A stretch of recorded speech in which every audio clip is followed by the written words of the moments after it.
Si la personnalité d'Éric Zemmour divise autant qu'elle fascine, qu'en est-il du jeune étudiant qui a fait ses armes à Sciences Po? Le journal du dimanche a recueilli les témoignages de ceux qui l'ont côtoyé durant sa jeunesse sur les bancs de la célèbre école. On était alors bien loin du polémiste réactionnaire et du candidat d'extrême droite à l'élection présidentielle, âgé de 63 ans. Passe-muraille, très introverti, éteint et complexé, a dit un haut fonctionnaire qu'il a connu à Sciences Po dans la promotion service public en 1979 et qui souhaite garder l'anonymat.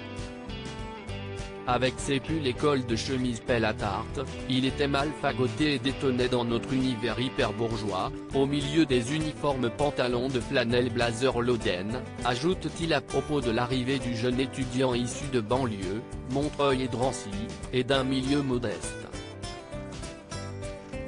Ses professeurs ne se souviennent pas de lui. Henri Guénaud, ancienne plume de Nicolas Sarkozy, ne l'a jamais croisé, tandis que l'ex-banquier Patrick Careil, alors enseignant d'économie, nie lui avoir conseillé de faire l'ENA contrairement aux dires de l'intéressé.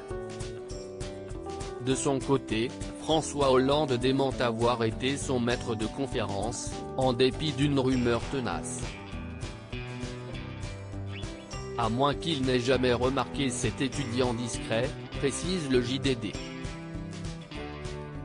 Il y a Pierre Bélier, président du conseil départemental des Yvelines, un ancien ami qui ne souhaite pas s'exprimer.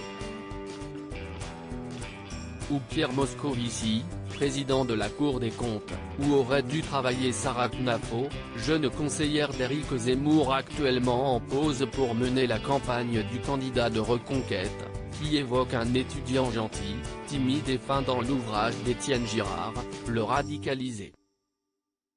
Son ancien camarade d'école Alain Chiche-Portiche ne se souvient pas de son envie de faire Sciences Po, nous étions plutôt conditionnés par nos parents pour faire médecine ou droit.